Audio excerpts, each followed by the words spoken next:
What's up, beautiful people? Yes, you know it's Quadroon on the mic. Cameron Johnson up in here. We're doing another SUSOST interview. Yes, stand out to stand together. We got my beautiful individual Miles Johnson over here on the other side of the microphone. How are you doing, Miles? I'm doing great, man. Happy to be here. That's It's what's good up. to see you again. We got my man tuning in from the good old New Orleans, coming from the other side. Lovely taking some time away in the night time. Miles, a cool individual I met amidst the travels in Santa Cruz. We crossed paths in different bands, but instantly connected and actually pursued doing some recording production stuff, of which I mean, what was that now, dude? Like 4 or 5 years ago, has come to a fruition, and he got himself our track, Daddy Dave, now matured into "If Truth Were a Woman." Is part of this project, so I definitely wanted to take some time out to talk to him because he's an interesting cat with a great journey, and we'll get off into it basic and from the beginning. So, Miles, I mean, you've probably been asked before, but how did you start doing what you do? Why are you making music, and how and where did this come to fruition? I appreciate that, man. I mean, I guess I was just always doing music and nothing else could like hold up as far as like feeling like it was anything was worth my time. I Uh-huh. played music at school.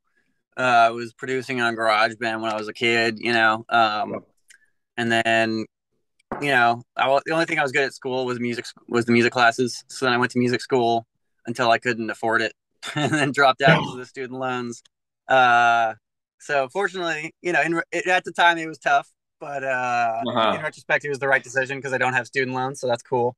What I got out of music school is I had to practice and fucking work, So Yeah. since then, Yeah. um, I was just working shitty jobs, playing in a ton of bands, producing as much as I can. Um, and I don't know, as life has gone on and I've gotten older, I realized that just like there's nothing else I can do, even Mm. for even like on going out anymore. Like I don't know. My favorite thing to do at a bar is play the bar. I Yeah. don't really go to hang out at bars. Uh, No, and then definitely. like production was always like my kind of favorite thing. Like playing guitar and bass is like my main forte. But like making songs from scratch has always been my favorite. So it was really cool, man, because I had like a shit ton of ideas. I sent them to you, yeah, like fucking 4 or 5 years ago. You Exactly. picked up my favorite beat, which was cool. Um, You're in so sync. I'm really happy that it's all kind of coming out together, man. No, absolutely, bro. Did you, when you just started like playing, did you start with guitar or bass, or kind of a combo of the two? I actually started playing recorder when I was like in, Okay. first grade, kindergarten shit. Yeah, yeah. Uh, I was in like even in like an advanced recorder program to the point that I was playing like five recorders by the time I was in like third grade. The ARP, the Advanced Recording Program, no big deal. Literally, yeah, because there's a bunch of different sizes, tenor. There's a bass recorder. There's a Yeah, piccolo recorder. yeah. Um, Oh, shit, so that bro. was like my intro to like band, I guess. And then I was in school band doing like horn stuff. I was playing like a trombone in school band, Yeah. but then also just like teaching myself guitar on the side. So I like had the school foundation of like what good musicianship was, but I was also learning like punk rock songs. When I started playing Yeah. guitar, I was like 12 and 13. I was into Green Day, Blink 182. Oh, yeah. So like I learned all those songs and then kind of outgrew that genre. But that's what kind of got me going. And the idea though, the DIY aspect of punk bands was always what I and still kind of like gravitate towards. Mhm. Um, Mhm. as well as like going through school band and seeing like the classical and jazz like nerdiness of music.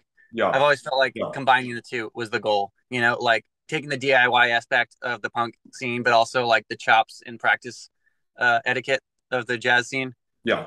Yeah. Um, so that's what I've always kind of been. Yeah, and then yeah, after as an adult, that's kind of what I think about a lot is combining the two, No, punk jazz.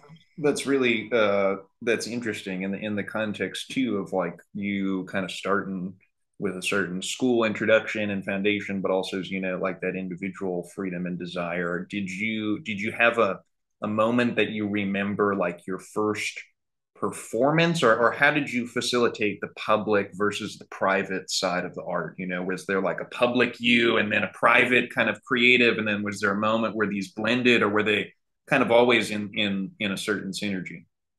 That's good. That's a good question. Let's see. I guess my very first show that I remember playing was definitely in that recorder band Yeah. in like elementary school, real young.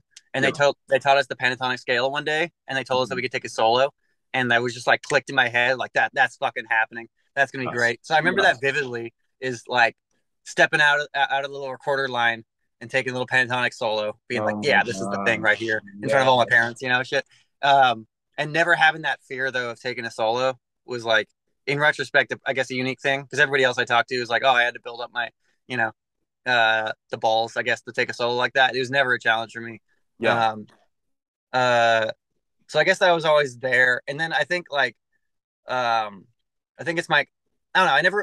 I was kind of anti branding, I guess, for a while. Hmm. Coming up from Hmm. growing up in Los Angeles in like the craziness of not in Hollywood but adjacent to Hollywood For and that sure. Hollywood mentality. For I sure. was kind of like I kind of came around on the whole idea though, of like combining, myself with the art. Um, I don't know. The more I lean into the weirdness in general, the better it's gone. So I've been doing more of that, I guess, Yeah. if that makes sense. Yeah. I wish I'd done more of that when I was younger. I was focused on only the sound as opposed to not, um, getting everything involved. The Mhm. attitude, the look, all those things matter a lot. You Yeah. know, I feel like Yeah. you were very intuitively on top of that. Yeah. Where, and I give a lot of kudos to hip hop, where the introduction or the education of that genre brings all those things into like a distinct forefront. Kind of to your point of like the punk comparison to just how DIY it is in its whole Right. genetics. It kind of teaches you, or then you start doing that without even realizing. But no, all amazing points, and it makes me interested then too. Like, where and when did you like?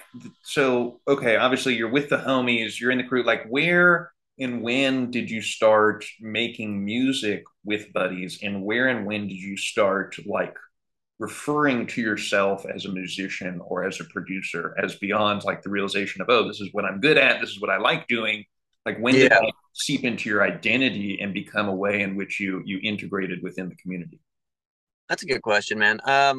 Let's see. I mean, I was in like some high school bands that didn't go anywhere. Yeah. My first band that I felt like I was taking seriously was when I was might have been when I met you. I was in a band called Money for Helicopters in Santa Cruz.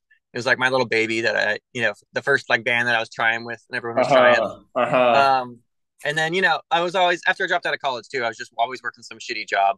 So like I just saw like what like where that would go. Just if you just stayed doing shitty jobs, and I just hated everything I ever did that was for money. So Oh, like exactly. identifying as a musician just became like I always was one, and it kind of just like I started referring to myself as one was I don't know, it was probably around 20, I guess. I got the advice like kind of cynically early on when I was like 16. I had a guitar teacher that was like, all right, kid, if you want to do it professionally, you can't do anything else. You can't want to do anything Yeah. else. Yeah. And I was like, oh no, what if I want to do something else? No, So like I correct. did like consider not doing music as like profession when I was like, yeah, I don't know, like 18 to 20 ish. And then just like Sure. tried a bunch of shitty jobs and I hated them all with a passion. You know what I mean? I didn't relate to any of these coworkers. I didn't and then like all my friends now are all musicians. Like it just makes a lot of sense. I just feel like I always was one. And then like, I guess my mom's anxiety of me, wanting to have a good job for me kind of seeped Totally. in.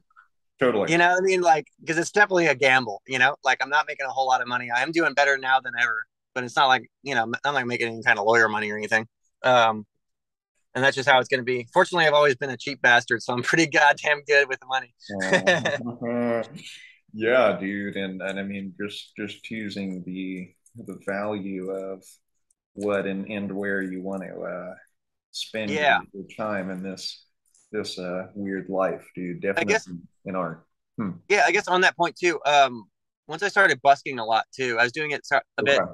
in LA, but in Santa Cruz a bit, I was doing it a lot. And then especially once I got to New Orleans, I was busking a lot, and that like really makes you feel like a musician, man, because it's like shit.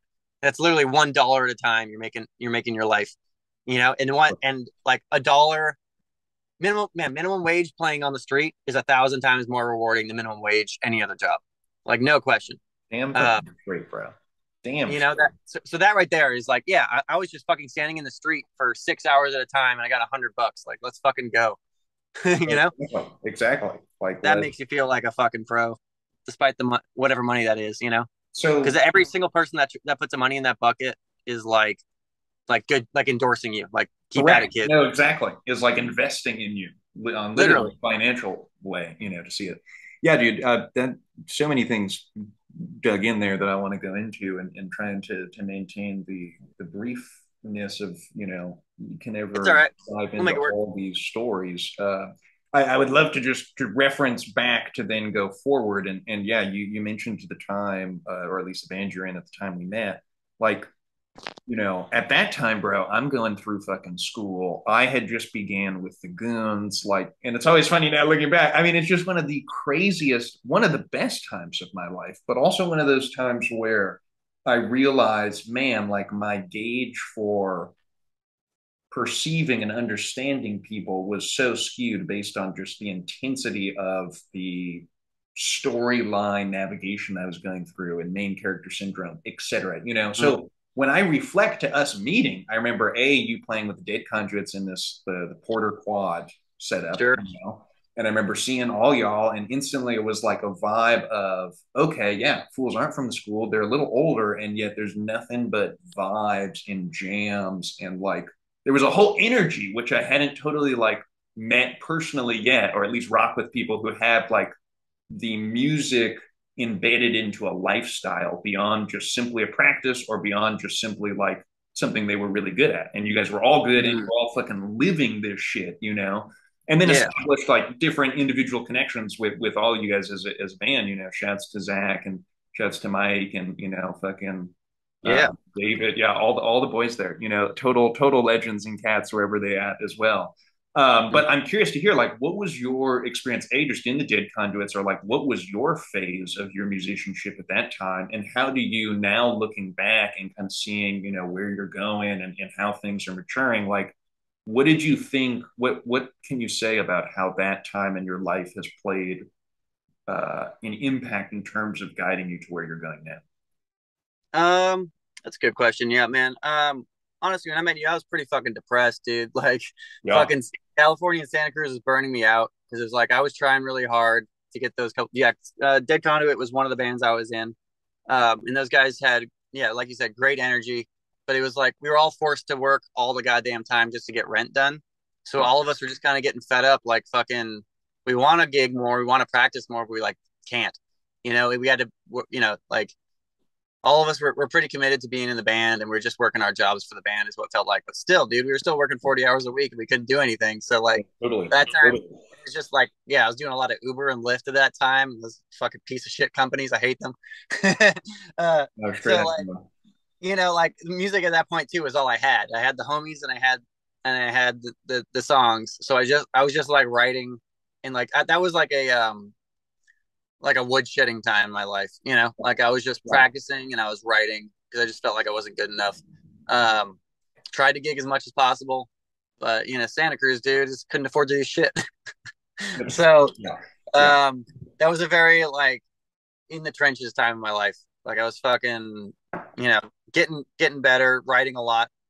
I knew that I had to just write a lot of songs to get better and like, just put the time in. So I'm happy that I did, but it was tough at the time. Um, and I mean, I guess like shit, getting fed up with Santa Cruz got me where I am right now. Because yeah, Mike and I Oh, and Liam, we went on a big fat road trip trying to find a new place to live. Went on the road. We're just busking out of our cars for like 3 months. Um, Ended up in New Orleans, and I was like, "Yep, this is the place. I'm staying here." And everything yeah, that happened back in Santa yeah. Cruz got me to where I am right now. So I'm very grateful for it, but at the time it was fucking tough. Yeah, dude, I mean, yeah, like Definitely one of the coolest, most beautiful places in the world, and yet there is very much so a two-sided matrix that exists there. And there are some gilded qualities and some empty aspects, and definitely some traps. And it's tough as a musician or any artist there, where there's a certain acknowledgement of its legitimacy, and yet the sociological and like the literal just groundwork. We All right, there you are. in the Zoom just with the swag anti-record. Then we're back. As you and I were speaking, and I'll briefen it up. It is more or less. I feel you, dude. The Santa Cruz it's a great place to be in such an artistically condensed space, and yet many of the social economic conditions to like begin as an independent artist don't exist there. Totally out of reach in terms of the venues available, in terms of the overall housing, and Yeah. everything comes assorted. So definitely glad to hear that it is still seen though in an intentional light. And I mean, I would love then too to ask you, and kind of then share as we were discussing before we began. I mean, what have you been doing now over, in the different regions since then in terms of your performances, in terms of your productions, and where is the Miles headed amidst the world and travels and musical journey? Um, well, the coolest thing I'm doing right now, like I was saying, is I'm about to go to Paris for a month. I got very lucky and got a couple of gigs over there. That's the first time I'm leaving the country, so that's the coolest shit I've ever done. That's Because I rolled the dice and like committed to New Orleans. I got this gig. It's really awesome. Also through the pandemic, I put out an album that I mean, I'm pretty much have 3 albums ready to go for a band that doesn't exist yet. you know, um, the music is all there. I just got to find the right people, or the right collective, I guess. Um, yeah, I've been writing a lot. Way better at my production these days. I'm happy to be busy with that. Gigging a lot over here. Um, I find I'm the best, creatively and like spiritually if I'm gigging like 5 nights a week. Mm, So mm, that's the goal right now. Right now I'm doing like 1 or 2 days a week, but that's the goal. I know I can do it over here. So that's one of again, another reason I moved over here is like I can gig for a living over here, and that's when I'm at my best, and that's where I'm at. I can actually feel like an artist. You know what I mean? yeah, yeah, Even if I'm even playing covers, like it's still just like it's still playing guitar, and you're still playing it every day. Um, but like to not have to wake up for a day job is always been the goal, and I'm more yeah, close to it now than ever, which is awesome. dude. A fucking men be women. That is the total goal. How can we just do this shit to do this shit? Hmm. Any more than that, dude. Let's just make average wages and live and be artists, dude. Oh man, yes. Yeah, Uh, it's crazy. um, Um, yeah, so I'll get my own band together. I'll also be doing working bands. Um, but yeah, so I'm on my way, man. I'm making progress. I'm almost there. so, in addition to that, final question for you: where would you want to be in 3 years? Obviously, the baseline goal. Yes, we don't want to just we want to wake up, and this is our prime priority. Beyond that, like, how would you like your whole schedule and relation? So, okay, heavy gigging, would you want to be in a band? Would you want to have a band or be a part of a collective, or kind of still would you want to be a little free, or on the production side, you're reaching out, Yeah. you're collaborating, you're getting part of not a label, but a group of some sorts. Like, how do you envision that, or do you have preferences on that in terms of the Oh future? yeah. I mean, all the above, I guess. Yeah. You know, that's kind of like what I've seen. The guys that are doing it well over here are kind of doing it all. They're working in the studio. They're playing their covers gigs. They got their own band. For sure. Um, For I sure. mean, I love the city so much. That's like the main downsides of it are the summers are crazy hot, and then it's hurricane season. That's what we're in right now. Fortunately, we've been very lucky this year, but last year we were not. Um, so that's kind of like the major downside of the city is like the summers are rough and all the tourists leave. So the musicians I've seen that are doing it well here are working throughout the winter and the spring, and then they go on tour for the other 6 months, and that would be phenomenal. For sure. That's my kind of goal is I can work and like do a lot of studio stuff during the winter and do a lot of gigs, and then just go on tour as much as possible. I love fucking traveling, and I love gigging. So touring has always been the goal. Um, you know, so yeah, all the above, I guess, to answer your question. I don't. I've never wanted a job. I've always had to have a job, but the goal is to not have a job. Uh, I just want to fucking get by with music, man. I don't feel like that's too much to ask for. I'm super. Damn um, and straight. I appreciate that. Where do you see yourself in 3 years now? Hmm. Huh. I remember my dad told me it's not about 1 year plans, it's not about 5 year plans. It's about 3 year plans. Yeah, hell yeah, In 3 years, I always measure in terms of my son. My son will be 5.5, and so he'll be in kindergarten, into some school or something like that, which is yeah. wild. And so, yeah, my goal has been by then to become financially independent and free. Definitely Mhm. based on the music, and to your point, how exactly that goes down, and comparing, contrasting our cases and scenarios. I think it's a lot of building the freelance material to be Yeah. sourcing income from multiple things, have a basis and an ability to tour with instrumentalists and groups and people, and yet also somehow integrate this whole recording field, or kind of the hope and goal of this project, getting everybody on something recording wise. Just like, yo, I Hmm. got the talent there. We have the squad. We have the push. If we use our people and our forces and we spread, and now it's been years and years, we've all evolved. There's got to be something which comes from this and is worthy in doing it at all. So, again, bro, I always appreciate, respect you as an artist, as a character, a human. Super stoked to finally have this song come to fruition and for the world to hear.